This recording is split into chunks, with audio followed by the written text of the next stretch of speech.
Shalom, jemaat Tuhan yang terkasih, kita berjumpa kembali dalam channel YouTube saya.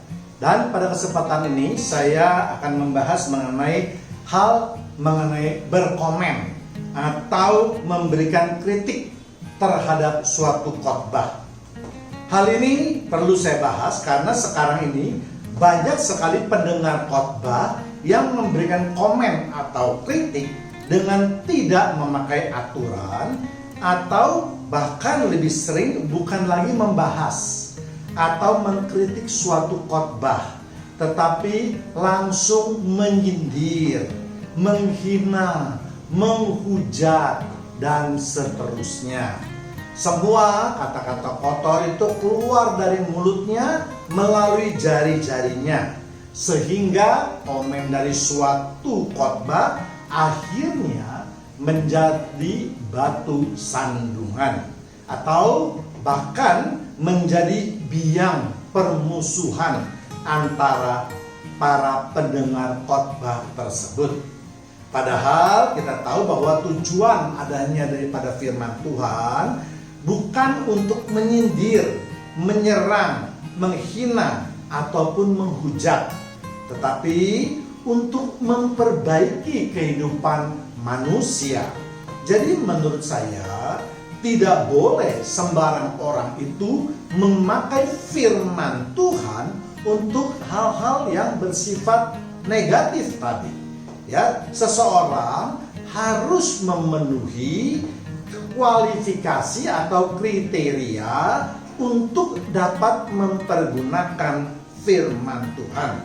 Untuk itulah maka seorang pengkhotbah itu tidak bisa asal ditunjuk atau mengangkat dirinya sebagai pengkhotbah. Harus benar-benar memenuhi syarat-syarat yang telah ditetapkan. Ya, bukan hanya kepandaian atau kemampuannya saja yang dinilai, tetapi juga akhlaknya, sifatnya, karakternya, dan seterusnya. Sehingga penggunaan firman Tuhan itu tidak dipakai sembarangan, ya. Tetapi sekarang yang menjadi fakta di lapangan, banyak sekali umat Kristen yang sebenarnya tidak berhak atau tidak memenuhi kualifikasi tersebut dengan berani memakai firman Tuhan untuk kepentingan dirinya sendiri. Ya, mereka menyatakan diri sebagai umat Tuhan, tetapi berani membenturkan atau memperseterukan antara ayat yang satu dengan ayat yang lain. Ya, karena memperseterukan artinya mengadu firman Tuhan yang satu dengan firman Tuhan yang lain. Artinya juga apa? Dia mengadu domba Tuhannya sendiri. Jelas ini perbuatan yang sangat berdosa. Ya, atau bahkan berani juga menyalah-nyalakan firman Tuhan, ya, menganggap dirinya sudah seperti Tuhan saja. Ya, padahal justru dengan perbuatan tersebut mereka telah jatuh ke dalam dosa. Bahkan dosa yang tidak diampuni, karena Alkitab mencatat bahwa hujat terhadap Roh Kudus tidak akan mendapat pengampunan.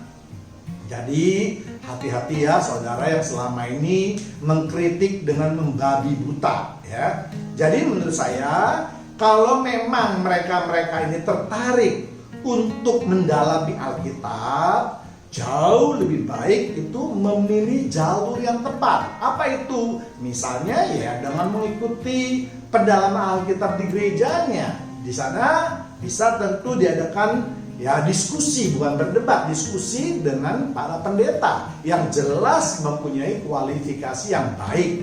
Atau kalau tidak puas lagi, ya mereka dapat masuk ke dalam sekolah teologi. Ya, kalau masih tidak puas lagi, mereka bisa keluar negeri, ya, mengambil studi-studi yang khusus mengenai biblical misalnya.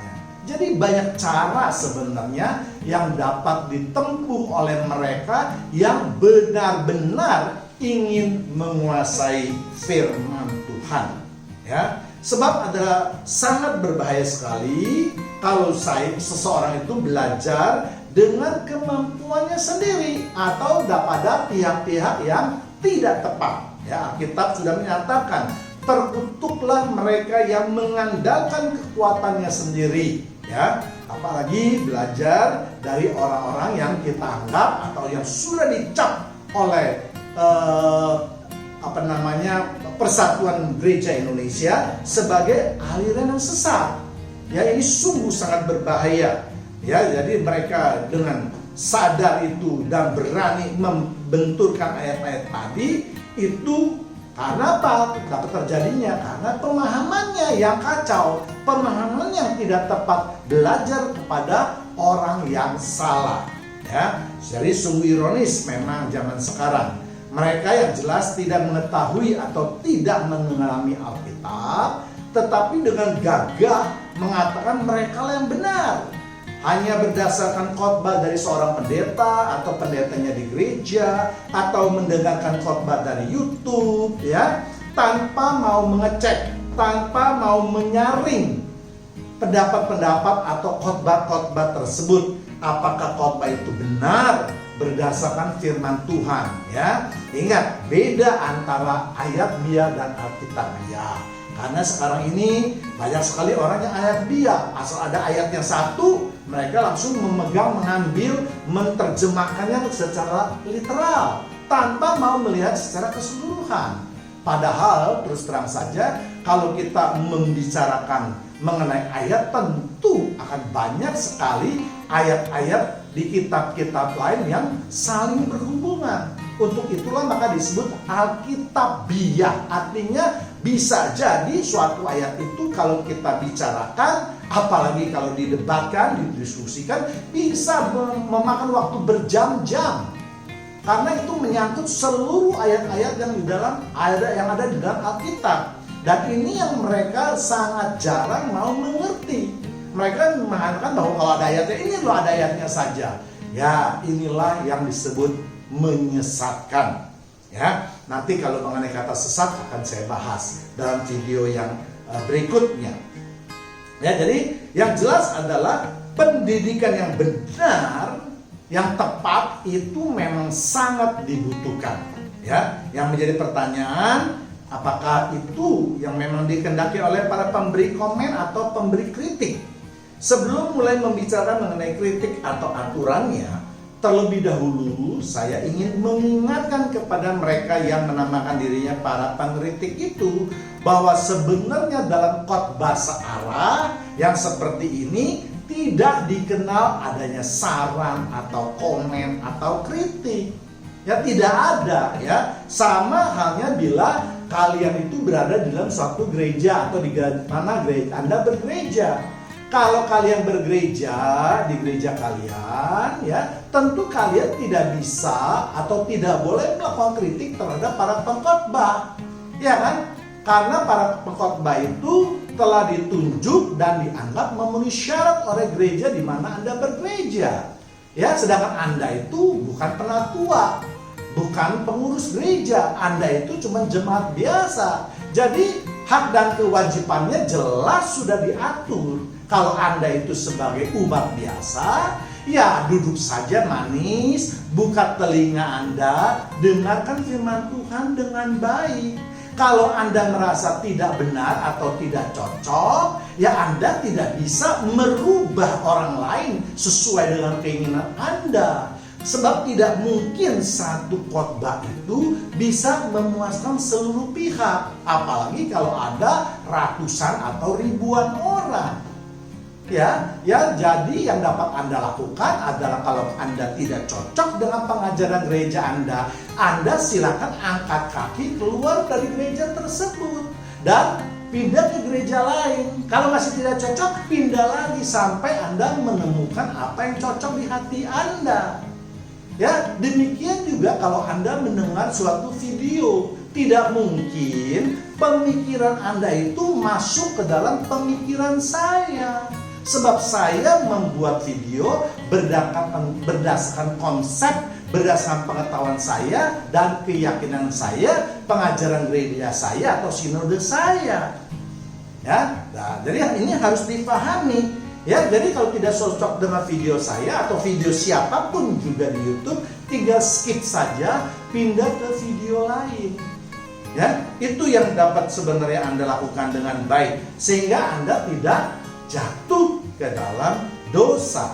Ya. Jadi sekali lagi saya ingatkan bahwa memang di dalam kekristenan penafsiran mengenai ayat suatu khotbah itu memang sangat tergantung daripada si pembawa khotbah. Dan si pembawa khotbah itu bertanggung jawab pada Tuhan, bukan bertanggung jawab pada kalian. Ya, jadi ini harus difahami. Jadi Anda jangan menghakimi atau menjadi hakim buat para pengkhotbah. Itu bukan wewenang Anda sama sekali, ya. Jadi sekali lagi banyak sekali orang Kristen yang memaksakan kehendak, wah ini ajarannya salah, harusnya begini.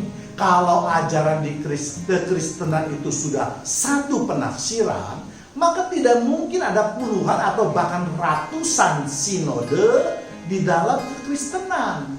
Sama seperti di Katolik. Kalau Katolik ada satu saja, karena mereka sudah didoktrin dengan pengajaran-pengajarannya. Sehingga tidak mungkin gereja Katolik itu menafsirkan suatu ayat dengan berbagai penafsiran.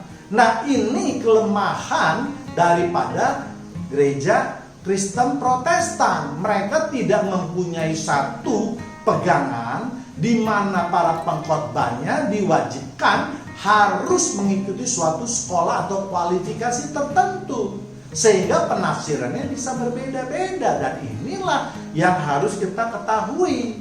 Dan para pengkritik ini biasanya tidak tahu. Kenapa tidak tahu? Ya karena pengetahuan mereka terlalu sempit atau terlalu dangkal. Ya, dari mana mereka mendapatkan itu? Yang tadi saya bilang, mungkin dari mendengarkan khotbah di gerejanya saja, atau mungkin ambil-ambil di YouTube, ya, tanpa mau menyaring, tanpa mau membandingkan antara khotbah yang satu dengan khotbah yang lain, pengkhotbah mana yang benar, pengkhotbah mana yang tidak benar, ya. Jangan ikut pengkhotbah yang memang menciptakan suasana gaduh. Ya, ini banyak sekali sekarang terjadi di sosial media, ya.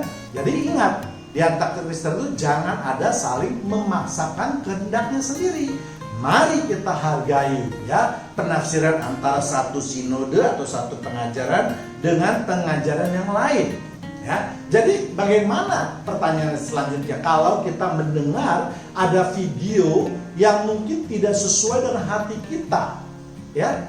Yang pertama jelas skip saja, sudah selesai urusannya, ya. Yang kedua, ya, buat saya tentu ada cara yang lebih elegan. Misalnya kalau kita mendengar suatu video yang saya anggap kurang tepat, maka saya selalu membuat video. Dan inilah juga yang saya anjurkan kepada para pengkritik yang melihat video saya, supaya mereka yang tidak dapat menerima pengajaran atau menganggap saya salah, saya anjurkan mereka untuk membuat suatu video tanggapan, ya. Dengan demikian dia dapat mengutarakan juga pendapatnya, isi hatinya, isi pemikirannya tentang suatu khotbah, sehingga kita juga bisa menilai, bisa melihat apakah benar orang tersebut memiliki kualifikasi seperti itu. Saya bukan anti kritik, ya. Kalau pengkritik itu memang jauh lebih pandai dari saya, tentu saya akan sangat berterima kasih. Tetapi kalau mengkritik saya dengan memakai satu ayat saja, terus saya anggap juga ayat tersebut tidak ada hubungannya atau bahkan salah, ya, nah bagaimana saya bisa menerima? Ya, jadi tadi saya sudah katakan menjadi seorang pengkritik itu tidak mudah, harus ada syarat-syaratnya. Ya, jadi sekali lagi, mari bagi mereka yang tidak dapat menerima khotbah saya, khususnya buatlah video, buatlah dengan baik sehingga saya juga bisa belajar, atau video Anda itu juga bisa memberkati umat yang lain. Dengan demikian, maka kita saling bahu-membahu untuk menguatkan umat Kristen. Ya, jadi jangan dengan cara-cara yang tidak elegan, misalnya dengan cara menyindir, menghujat, menghina dan seterusnya, seperti yang saya katakan tadi ya. Namun seringkali atau bahkan hampir seluruh pengkritik saya itu tidak mau atau mungkin tidak bisa membuat video sebagai suatu video sanggahan. Alasannya ya macam-macam. Tapi pada umumnya adalah mereka mengatakan bahwa mereka tidak bisa membuat video tersebut karena mereka tidak mampu. Nah, bagaimana kalau kamu tidak mampu untuk membuat video sanggahan tapi ingin mengkritik video saya? Ya, membuat video satu itu menyatakan isi pikiran Anda tentang pengetahuan Alkitab. Ya, yang secara kompleks, apalagi kalau durasinya 1-2 jam. Ya, itu tidak mudah. Kalau Anda tidak mempunyai konsep, nanti apa yang Anda khotbahkan itu akan menjadi bahan tertawaan orang. Lompat sini, lompat sana.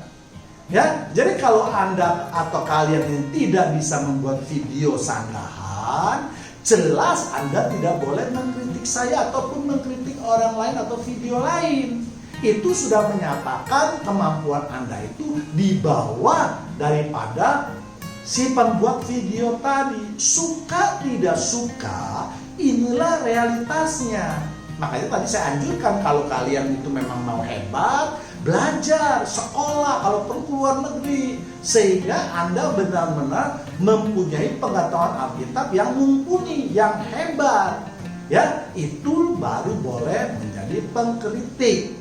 Ya, sekali lagi ya, jadi saya mohon dengan kerendahan hati saya supaya para pengkritik ini dapat menempatkan dirinya, ya. Jangan tidak bisa atau tidak mempunyai konsep apapun juga terus mengkritik, menghujat, menghina. Tentu ini tidak baik, ya. Ya, jadi buat saya juga kalau mereka itu tidak bisa membuat apa-apa, tidak bisa membuat video sanggahan atau cuma bisa teriak-teriak aja, ketik-ketik aja, ya, itu jelaslah tindakan yang menurut saya, maaf, harus saya katakan pengecut, ya, karena tidak berani menampakkan diri Anda, tidak berani menampakkan wawasan Anda tentang Alkitab, ya. Ini penting, ya, jelas. Jadi para pengkritik itu, mari kalau Anda merasa punya kemampuan, silakan bikin video, ya, seperti banyak sekali yang sudah terjadi saat ini, ya. Kalau ada suatu video dari seorang pengkhotbah tidak cocok atau ingin ditanggapi oleh pengkhotbah yang lain, mereka membuat video sendiri, mematahkan semua ayat-ayat daripada pengkhotbah yang dianggapnya kurang baik, ya. Jadi ada suatu aturan yang jelas. Ya, jangan kita tidak sesuai atau tidak bisa menerima khotbah tersebut lalu masuk ke dalam video orang, mengobrak-abrik, mencaci maki, memfitnah. Jelas ini perbuatan bukan orang Kristen. Ya kan? Bagaimana Anda dapat dikatakan orang Kristen kalau perbuatan Anda seperti itu? Ya, tidak bisa, ya. Jadi ini sudah menjadi contoh yang sangat baik bagi orang yang tidak bisa menerima video orang atau menganggap, ya, bahwa video itu tidak benar, ya. Bagaimana saya bisa menilai Anda seorang pengkritik yang baik kalau saya lihat di akun Anda tidak ada satu video pun yang kamu buat, ya, atau yang ada cuma video-video unggahan orang lain. Lalu Anda mengkritik saya atau pengkhotbah saya, ya. Ya, Anda tidak pernah bikin satu video, tapi mengkritik keras orang-orang yang sudah membuat puluhan video, atau ratusan video, atau bahkan ribuan video. Kan jelas ini tidak masuk di akal sehat kita. Ya, ini bukan hanya untuk video saya. Ya, saya sering kali juga melihat banyak sekali orang-orang Kristen yang sama sekali tidak bertanggung jawab dalam memberikan komentar. Dan itulah yang saya anggap pengetahuan Alkitab mereka itu dangkal. Karena kalau mereka mengerti, mereka pasti tidak berani melakukan hal-hal perbuatan seperti itu. Karena Alkitab melarang jelas orang-orang Kristen untuk melakukan hal-hal yang berdosa, ya. Sehingga kita juga lihat beberapa daripada video pengkhotbah yang orang-orang yang sudah sangat senior, yang sudah lama, yang sudah mempunyai pendidikan tinggi, bahkan menjadi pengajar di sekolah STT untuk S3 pun dihajar komennya oleh orang-orang yang tidak bertanggung jawab. Yang saya baca hanya saya bisa tertawa. Saya pikir apakah ini orang-orang Kristen, ya, orang yang tidak mempunyai pengetahuan Alkitab, tidak mempunyai pendidikan tentang teologi, berani melawan, mendebat, menghina, menghujat orang yang senior, yang mempunyai predikat yang sangat tinggi, yaitu mengajar di S3 di sekolah teologi. Nah, inilah yang harus menjadi bahan pemikiran kita. Ya, kalau saya menganggap, ya mereka jelas mempermalukan diri mereka sendiri. Berkacalah sebelum Anda itu melakukan kritik yang barbar seperti itu.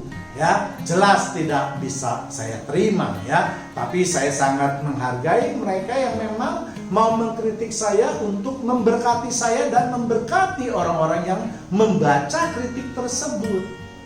Ya, jadi mengkritik itu jangan menghujat dengan kata-kata kotor, dengan apapun terus ditinggal. Ya, ini perbuatan jelas yang tidak bertanggung jawab. Ya, jadi kita dapat menilailah sekarang seseorang itu apakah memang maksud dia itu baik dengan memberikan saran, atau justru hatinya kotor, karena dari hati terpancarlah kehidupan. Amsal mengatakan, ya. Jadi kalau seseorang itu mengatakan kata-kata hujatan, menghina, menghujat, saya yakin dan pastikan Alkitab mengatakan hati mereka itu kotor. Ya, jadi jelas, ya, saya bukannya marah, tapi saya ingin mengingatkan kepada mereka supaya mereka ini sadar, karena saya lihat sudah terlalu banyak sekali orang-orang Kristen yang melakukan hal-hal seperti yang saya sebutkan tadi. Dan saya yakin banyak pengkhotbah yang setuju dengan saya. Ya, mereka juga sudah malas, ya. Makanya mereka mematikan kolom komennya. Karena apa? Karena sudah muak dengan orang-orang, para pengkritik yang tidak bertanggung jawab itu. Ya. Nah, sekarang kita lihat lagi bagaimana asal muasalnya orang Kristen itu berdebat. Jadi sebenarnya suatu agama itu tidak dipakai untuk berdebat. Agama atau ajaran agama itu untuk diyakini dan dilakukan, ya. Nah, mengenai soal berdebat atau yang lebih dikenal dengan apologetika ini, dulu ada karena apa? Karena dulu orang Kristen menghadapi serangan-serangan dari luar. Sehingga ada orang-orang Kristen yang pengetahuannya luar biasa, yang bagus, yang menguasai ajaran Kristen, mereka tampil untuk membela agama Kristen. Ya, jadi misalnya sebut saja yaitu Origen misalnya, atau Agustinus, atau Justinus Martir, sampai kepada Rasul Paulus. Jadi mereka yang menyatakan sebagai apologet itu benar-benar orang yang hebat sekali di dalam menguasai ajaran agama Kristen. Nah, sekarang menjadi pertanyaan adalah bagaimana kalian yang ingin berdebat pusing itu, apakah Anda sudah mempunyai derajat keahlian yang seperti saya sebutkan seperti tokoh-tokoh tadi? Jelas, saya berani pastikan Anda berada jauh sekali di bawah itu. Karena apa? Karena komen Anda, karena pengetahuan Anda, karena ayat-ayat yang Anda tampilkan, bahkan banyak sekali juga yang tanpa ayat, ya, yang berani ditampilkan. Ya, jadi sekali lagi, mari jemaat Tuhan yang terkasih, bagi mereka yang sering berkritik tanpa dasar, bertobatlah. Ya, kalau Anda memang mau menjadi seorang apologet yang hebat, belajar dulu, kemudian serang terhadap orang luar, bukan serang terhadap orang Kristen. Ya, apologetika itu tidak mengenal menyerang, tapi bertahan, mempertahankan iman percaya kita supaya jemaat yang lain atau orang-orang yang lain yang kurang mengetahui tentang Alkitab, mereka mendapatkan pengajaran yang baik. Sebab kalau ada serangan dari luar, ini tidak dilawan atau tidak di-counter, nah mereka yang kurang mengetahui tentang pengajaran Alkitab lama-lama bisa berpengaruh. Ya, jadi harus ditahu dulu asal usulnya. Jangan Anda tiba-tiba bertindak seperti seorang apologet. Ya, jelas kekeliruan yang besar. Dan inilah yang banyak sekali terjadi di umat Kristen. Ya, kalian tidak berani kan kalau melakukan pengkritikan gereja kalian kan? Mestinya yang kalian lakukan itu adalah di lingkungan yang terdekat dulu. Kenapa? Karena asal usul Anda diketahui oleh orang-orang di sekeliling Anda, termasuk di gereja. Ya kan? Jadi kalau Anda melakukan kritik, tentu mereka akan melihat seberapa pintar kepandaian Anda di dalam hal pendalaman Alkitab. Ya, sedangkan kalau Anda keluar, Anda orang asing, Anda tidak ketahui asal usulnya, nah Anda bisa berteriak-teriak. Disinilah yang saya katakan Anda itu tidak bertanggung jawab. Ya, jadi sekali lagi saya tidak memusuhi, saya hanya menyatakan kebenarannya saja menurut apa yang saya pikirkan. Ya. Jadi sekali lagi saya katakan bahwa Anda tidak boleh menciptakan suatu suasana ya di mana tempat atau channel YouTube orang, atau yang bolehlah saya sebut dengan lapak kalau dalam bahasa sehari-hari. Di lapak seseorang Anda membuat kegaduhan, membuat ricu, melemparkan pernyataan-pernyataan yang tidak bertanggung jawab, lalu disusul lagi dengan follower saya atau orang lain yang membela pendapat saya. Akhirnya timbullah perseteruan. Apakah itu yang Anda inginkan? Apakah itu yang menjadi tujuan Anda? Ya, kalau tidak, jangan lagi memberikan komen-komen seperti itu, karena Anda jelas kalau masih melakukan itu terus, Anda jelas tidak bertanggung jawab. Dan ingat loh, Tuhan akan melihat semua perbuatan Anda. Yang tersembunyi sekalipun, bagi saya, bagi orang lain tersembunyi, tapi bagi Tuhan tidak ada yang tersembunyi. Ya, jadi Anda tidak usah lagi berteriak-teriak atau berkuar-kuar membela nama Tuhan atau pengajaran Tuhan. Anda sendiri justru yang mempermalukan nama Tuhan, karena Tuhan tidak pernah mengajarkan umat Kristen untuk menghina, menghujat, dan seterusnya. Bahkan Tuhan mengingatkan kita supaya memberikan kasih bahkan kepada musuh kita sekalipun. Ya, jadi ingat baik-baik tujuan dari pengajaran agama. Ya, jadi jangan lagi datang. Ya, biasanya saya juga lihat para pengkritik saya, ya mereka umumnya tidak saya lihat itu atau saya pastikan atau saya analisa, mereka tidak pernah mendengar video saya secara lengkap. Ya, bahkan mungkin hanya melihat judulnya saja langsung aja bereaksi. Ini menyatakan hatimu kotor, ya penuh amarah. Ya, kalau orang yang mau memberikan saran, tentu dia harus mendengar dulu dengan seksama. Bahkan kalau perlu berulang-ulang video itu didengar, sehingga dia dapat mengambil kesimpulan apa yang diajarkan oleh si pengkhotbah di dalam video tadi. Ya, jadi kalau baru dengar sedikit, baru dengar sepotong langsung mengambil keputusan untuk mengkritik, mengapa segala macam, ini jelas perbuatan yang tidak benar. Ya, saya tidak mengharuskan Anda untuk menonton video saya, tetapi kalau Anda ingin memberikan masukan kepada saya, Anda merasa Anda mempunyai pengetahuan yang lebih tinggi daripada saya, maka saya bersedia untuk belajar dari Anda ini. Ya, tapi tunjukkan dulu kualitasnya, dengar dulu apa yang ingin saya sampaikan. Ya, sebab banyak sekali orang Kristen itu memang yang saya katakan menghakimi, bahkan juga menjelek-jelekan saudara tua kita yaitu orang Katolik. Padahal saya yakini sebenarnya sejarah sudah mencatat tanpa adanya orang Katolik tidak ada agama orang Kristen Protestan. Ya, jadi kalau agama Katolik atau orang-orang atau katakanlah pimpinan Katolik itu pernah membuat kesalahan, ya jangan terus dibawakan semuanya. Ya, jangan juga kita menghakimi orang Katolik berdasarkan Injil orang Protestan. Ya, baca dulu apakah kalian yang mengkritik orang Kristen itu pernah membaca Injil orang Katolik. Ya, yang saya sering dengar itu mengenai patung lah, mengenai cium kaki lah, mengenai doa untuk orang mati lah. Ya, kalian menghakimi orang Katolik dengan memakai Injil Kristen. Sama juga kalian yang menyatakan selalu berhala kepada orang-orang Konghucu, kepada orang-orang Hindu. Ya, negara kita saja memberikan kebebasan dan mengakui bahwa ada agama lain kecuali agama Kristen. Ya, jadi jangan mengurusi kehidupan orang lain. Biarlah kehidupan orang lain itu mereka jalani, mereka yakini sesuai dengan agama dan kepercayaan mereka.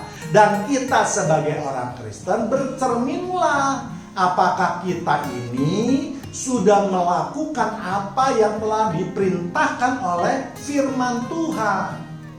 Dan saya berani meyakini Anda yang mengkritik, apalagi dengan menghujat, menghina dan seterusnya itu masih jauh sekali di dalam melaksanakan firman Tuhan.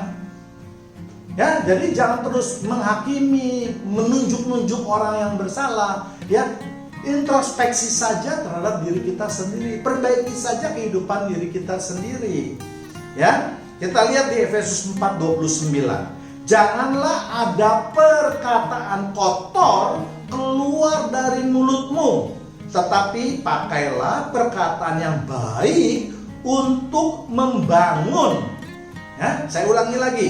Janganlah ada perkataan kotor keluar dari mulutmu melalui jari-jarimu, ya.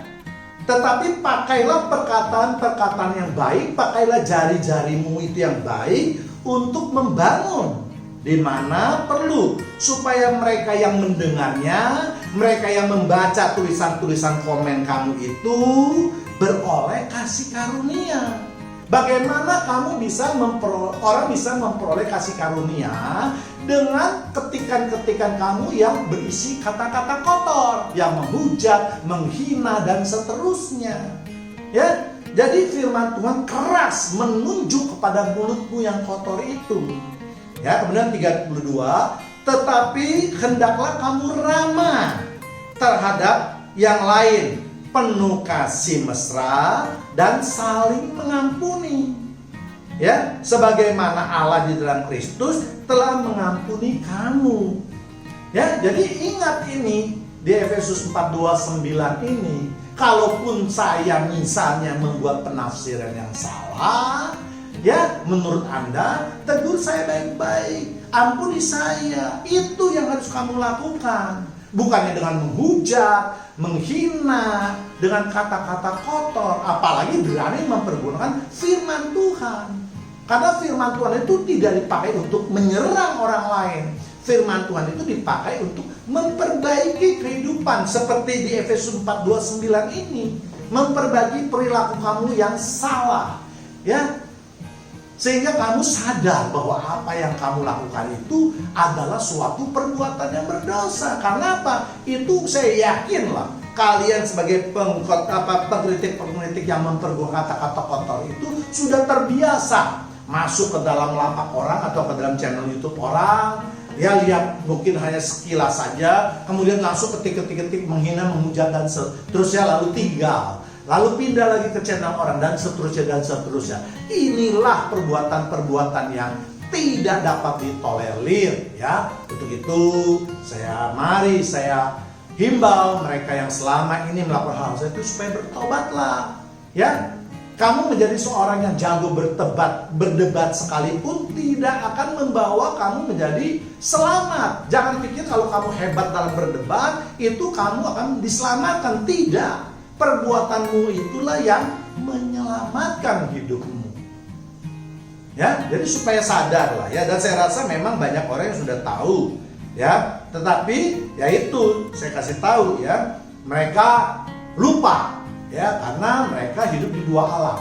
Ya, ketika mereka di dalam rumah, mereka di dalam gereja, mereka wah tampak sangat rohani, baik. Tapi kalau di luar dia menjadi domba berbulu serigala. Ya, sangat susah orang-orang seperti ini. Ya, jadi sekali lagi saya saya ingin mengingatkan bahwa firman Tuhan itu ibarat seperti berlian, ya, yang mengkilat, yang dapat dilihat dari berbagai macam sudut. Ya, jadi jangan menganggap penafsiran kamu lah yang paling benar, penafsiran kamu lah yang paling hebat. Suatu ayat firman Tuhan itu dapat ditafsirkan atau ditafsirkan dari berbagai sudut, tergantung dari konteksnya dan perkataan-perkataannya, yang kayak tadi yang saya sebut di Efesus tadi misalnya, ya kan? Ya, di Efesus 4:29.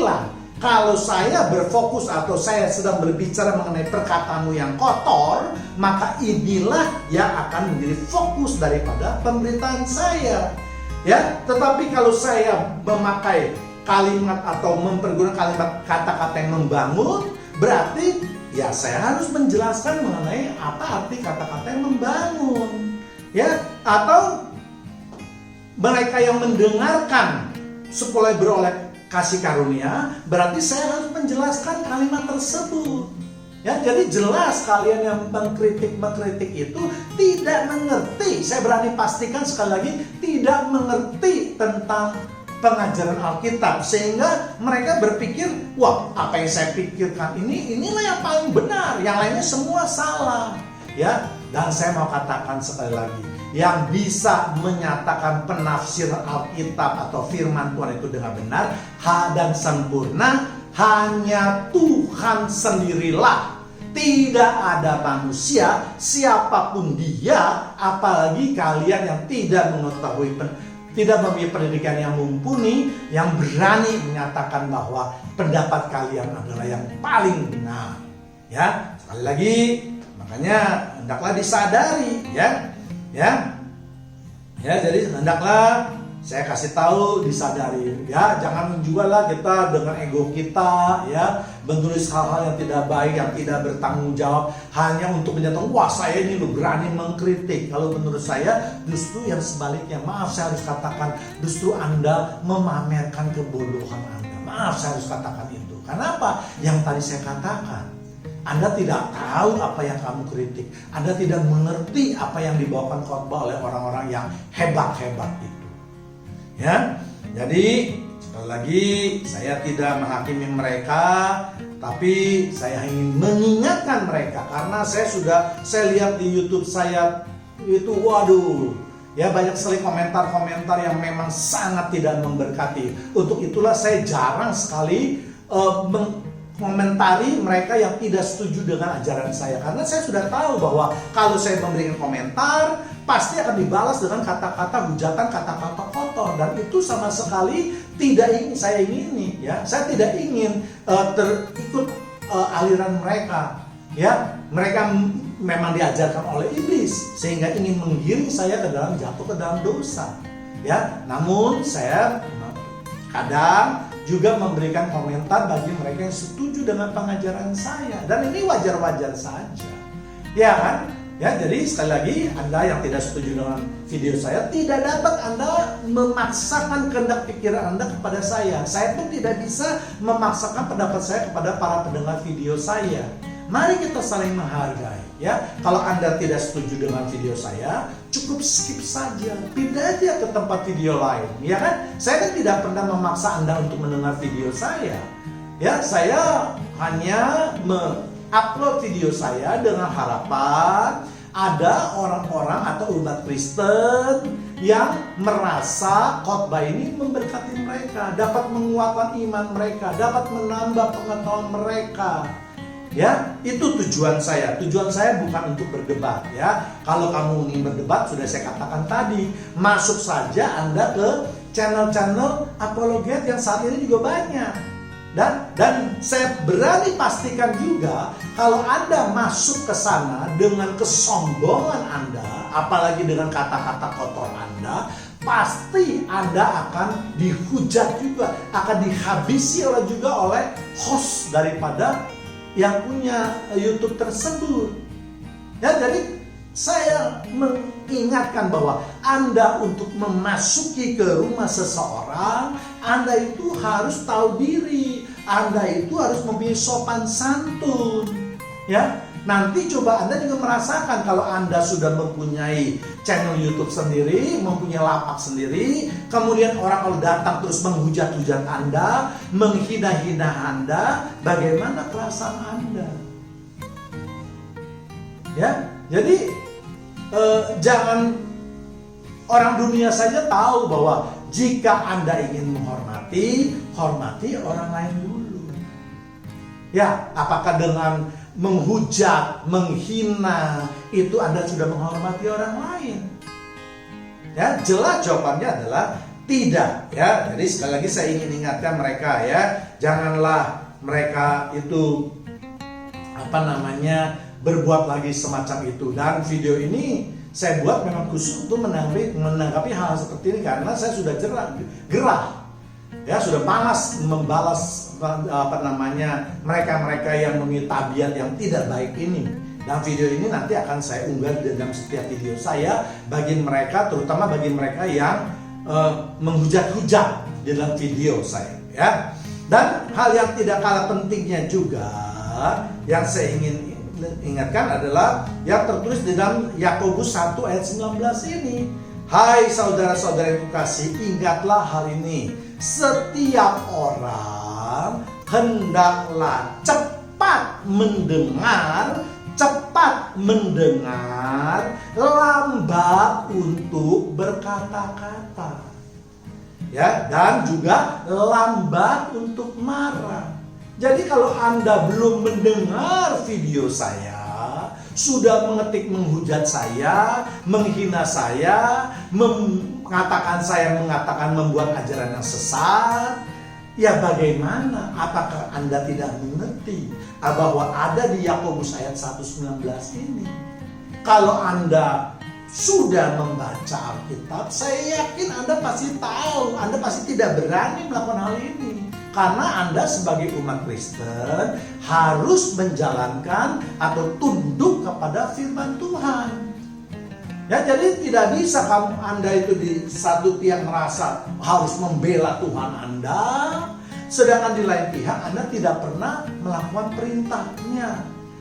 Ya, tidak pernah menahan larangannya, tidak pernah mengikuti larangannya. Tuhan melarang kamu untuk menghujat orang lain, menghina orang lain. Ya, kalau kamu tidak mempunyai dasar yang kuat.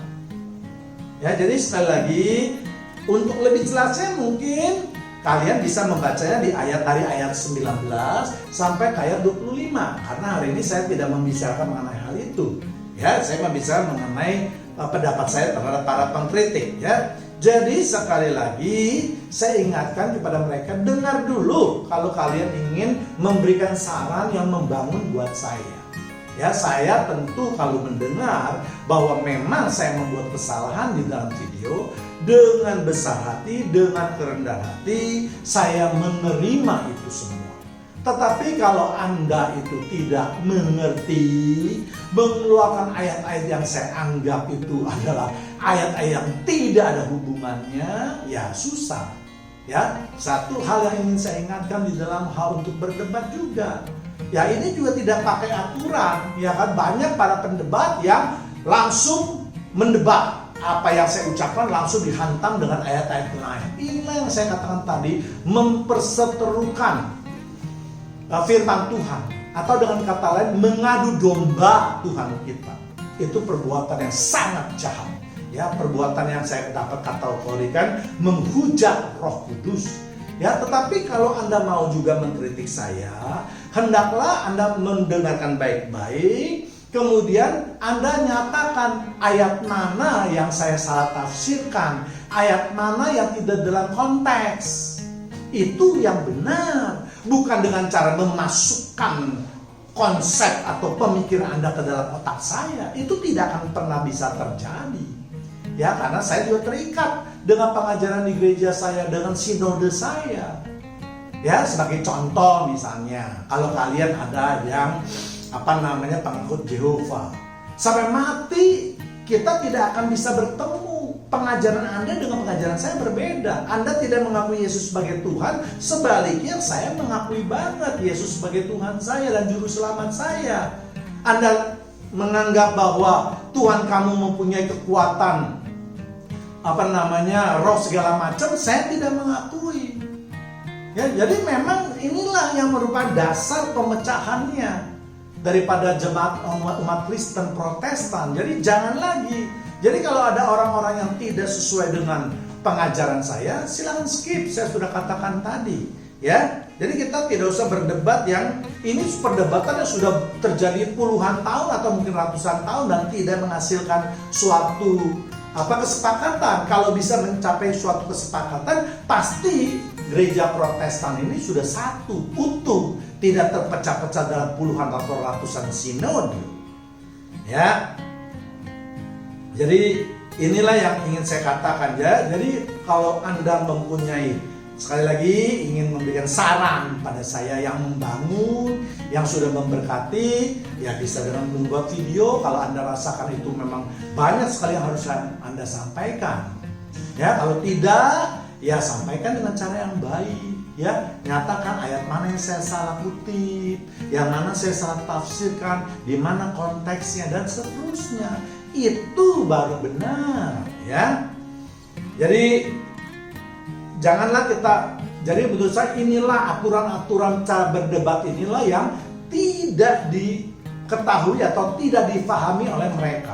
Mereka menganggap berdebat adalah kamu mengatakan mengeluarkan ayat, saya juga mengeluarkan ayat. Kamu mengeluarkan ayat, saya juga mengeluarkan ayat. Kalau begitu caranya sampai kiamat pun tidak akan bisa selesai dan tidak bermanfaat sama sekali. Yang ada hanyalah mengotorkan hati dan perasaan kita. Ya, jujur aja lah. Para pendebat pastilah yang sudah menghujat-hujat dan dihujat orang lain pasti juga merasa sakit hati. Ya kan, sama lah. Kalian juga manusia, saya juga manusia lah.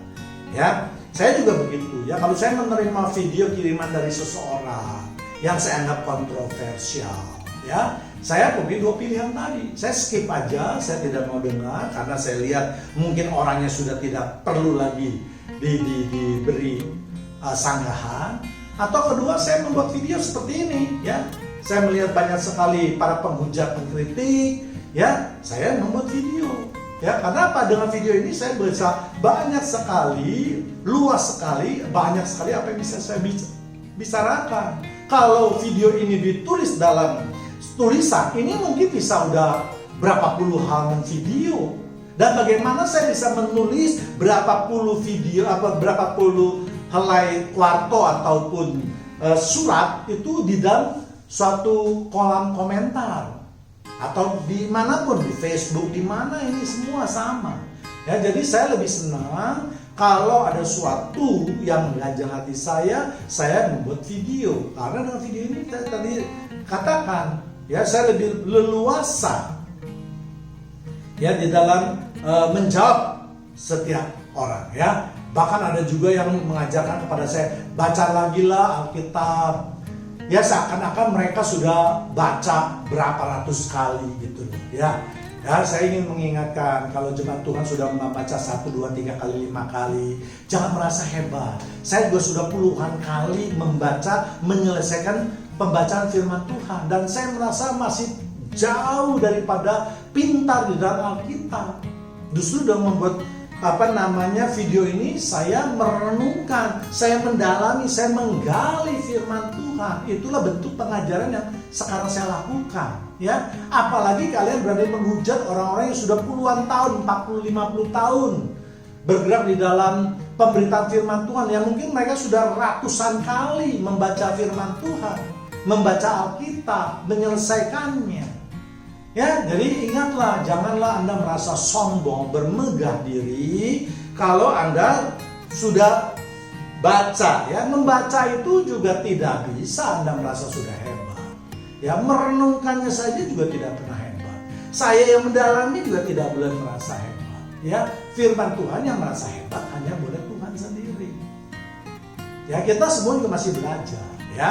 Ya, jadi itulah yang ingin saya katakan bahwa ya, yang terpenting kalau Anda merasa perlu membekali iman Anda dengan video. Kalau Anda merasa iman Anda sudah hebat, tidak usah lagi mendengar video dan tidak perlu juga melakukan hujatan-hujatan yang tidak perlu yang justru membuat Anda jatuh ke dalam dosa. Ya, hal seperti ini sering kok. Orang bilang orang Kristen banyak yang bilang, "Oh, saya mah tidak menghakimi," padahal mereka sudah menghakimi. Ya, bahkan seringkali juga menghakimi dengan kitab orang lain yang tadi saya katakan, ya kan? Berhala-berhalakan kepada umat Hindu, kepada umat Konghucu, ya. Padahal kalian kan tidak pernah membaca Alkitab mereka. Ya kan? Dan saya yakin di dalam kitab mereka itulah yang diperintahkan oleh Injil mereka. Ya, mereka juga menghina kok, banyak kok orang yang menghina orang Kristen kok, maaf aja. Kalau saya katakan, mereka mengatakan orang Kristen itu tidak berdoa. Mana ada orang di dunia berdoa ini dengan berteriak-teriak, jikat-jikat, nyanyi-nyanyi. Semua orang doa itu khusyuk. Makanya kalau firman kita diserang atau pengajaran kita diserang seperti ini, kan jadinya terjadi yang timbul perselisihan. Jangan kita mau menyakiti orang, tetapi tidak mau disakiti. Ya kan? Sudahlah, janganlah membicara orang lain. Urus saja kehidupanmu sendiri. Saya juga mengurus kehidupan saya sendiri. Ya, pemberitaan firman Tuhan ini saya lakukan. Saya tidak pernah memaksa kepada kalian untuk mendengarkan. Kalau Anda merasa diberkati, silakan mendengar. Kalau tidak diberkati, skip saja. Pindah ke video lain. Ya, kita lihat dasarnya. Matius 1 ayat 1 sampai 2. Janganlah kamu menghakimi supaya kamu tidak dihakimi. 2. Karena dengan penghakiman yang kamu pakai untuk menghakimi orang, kamu akan dihakimi dan ukuran yang kamu pakai untuk mengukur akan diukurkan kepada kamu. Kalau kamu menghina saya, mengatakan saya sesat, Anda juga akan dihina dengan orang lain, Anda juga akan dinyatakan sesat oleh orang lain. Ya, dasarnya harus Anda ketika Anda berbicara mengenai firman Tuhan, hendaknya Anda itu harus ada alasannya, ya. Ya, jadi kembali lagi saya ingin mengingatkan, mari kita dudukkan posisi kita dengan yang benar. Apakah Anda seorang pengkhotbah? Apakah seorang Anda pendengar? Apakah Anda seorang kritikus? Ya, masing-masing orang ini mempunyai kualifikasi atau persyaratan sendiri. Ya, jangan Anda sebagai seorang jemaat biasa lalu menempatkan diri bahwa Anda itu seorang kritikus yang hebat. Jelas ini salah dan tidak bisa diterima dengan akal sehat. Ya, jadi mari jangan urusi ladang orang lain lah, urusi ladang kita sendirilah. Itu yang ingin saya katakan, ya. Kemudian yang terakhir, khusus bagi wanita, karena saya juga lihat ada wanita yang mengkritik saya ingatkan kepada kalian, saya bukan anti perempuan, tapi saya jelas ingin mengingatkan kepada Anda yang wanita bahwa Alkitab melarang Anda untuk mengajar kepada laki-laki. Ya, kita lihat 1 Timotius 2 ayat 11 sampai 12. Seharusnya perempuan berdiam diri. Ya, saya ulangi lagi pelan-pelan, saya katakan bagi perempuan-perempuan. Sekali lagi, saya tidak anti perempuan, tetapi Alkitab, Tuhan saya memerintahkan para wanita seperti ini. Jadi dengar para wanita yang merasa ingin tunduk pada firman Tuhan, kecuali Anda memang ingin memberontak terhadap firman Tuhan. Nah, itu saya tidak bisa ngomong. Tapi kalau Anda ingin atau bertindak seolah-olah Anda itu sangat rohani, dengarkan firman Tuhan di 1 Timotius 2 ayat 11 sampai 12. Renungkan, camkan, kalau perlu hafal. Ini mudah kok, nggak sulit kok, ya. Seharusnya perempuan berdiam diri dan menerima ajaran dengan patuh. Jadi para perempuan itu haknya itu, kewajibannya mendengarkan dengan patuh dan berdiam diri. Artinya apa? Kalau Anda pun menerima pengajaran yang Anda anggap tidak baik, Anda harus berdiam diri. Anda tidak boleh memprotes, Anda tidak boleh mengkritik. Ayat selanjutnya 12 dikatakan, Aku, Tuhan, tidak mengizinkan perempuan mengajar. Kita tahu firman Tuhan itu adalah berisi 4: mengajar, menyatakan kesalahan, memperbaiki, dan mendidik dalam kebenaran. Jadi dari yang pertama saja Tuhan sudah ingin mengatakan bahwa Anda tidak boleh mengajar. Ya, perempuan tidak boleh mengajar dan juga tidak mengizinkannya memerintah laki-laki. Hendaknya ia berdiam diri. Jadi kalau para perempuan itu atau wanita itu mengkritik saya, itu sudah berarti mengajar saya, sudah memerintahkan kepada saya. Apalagi tulisnya bertobatlah Pak Pendeta, misalnya begitu. Ya, jadi ini kacau benar-benar. Orang yang menyatakan mengerti tentang firman Tuhan, membaca firman Tuhan, tapi menerjemahkan kalimat yang seperti mudah seperti ini saja tidak mau, dan boleh tidak bisa, tidak mau. Inilah pembangkangan daripada perempuan. Nah, dan untuk mengetahui apa saja yang tidak boleh dilakukan oleh perempuan, lihat lagi di video saya yang saya nyatakan bahwa perempuan itu tidak boleh berkhotbah. Ya, kalau ada pertanyaan, mengapa sekarang banyak pengkhotbah perempuan? Ya tanya pada mereka, jangan tanya pada saya. Kasih dia di 1 Timotius 2 ayat 11-12. Tanya kepada mereka, bagaimana mereka mendapat menjawabnya.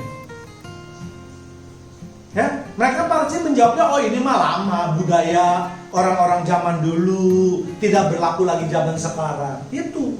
Padahal jelas tuh firman Tuhan tidak pernah mengatakan bahwa ini hanya berlaku pada zaman dahulu. Ya, orang-orang yang menerjemahkan itu saya boleh katakan adalah orang-orang yang sesat. Orang sesat apa? Orang yang tidak mau menerjemahkan firman Tuhan apa adanya, tapi menerjemahkan menurut kepentingan dia. Ya, jelas di sini perempuan tidak boleh, dia harus berdiam diri. Ya, itu firman Tuhan katakan. Firman Tuhan tidak pernah mengatakan, oh ini hanya berlaku pada zaman dahulu, pada zaman di Korintus, pada zaman di Roma pada waktu itu, pada zaman di mana-mana pada waktu tidak. Ya, jelas firman Tuhan itu mengatakan perempuan itu harus berdiam diri dan menerima ajaran dengan patuh. Jadi kalau kamu telah mendengar video saya, Anda itu harus patuh. Ya kan?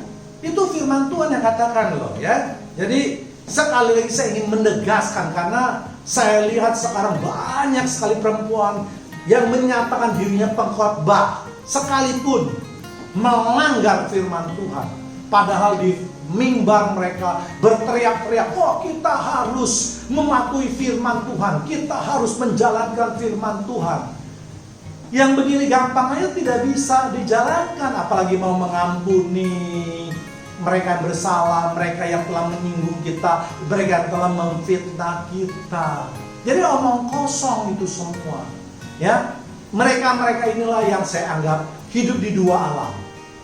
Ya, jadi sangat bodoh sekali kalau jemaat Tuhan yang masih mau mendengarkan orang yang jelas-jelas sudah melanggar firman Tuhan secara kasat mata. Ini tidak perlu diterjemahkan dengan bahasa lain atau dengan pengertian yang lain.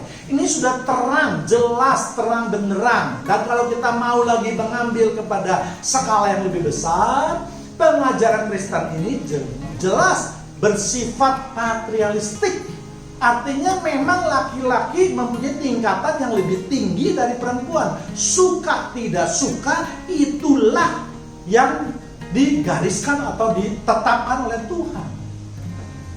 Ya, kita ingat Hawa itu disebut sebagai penolong.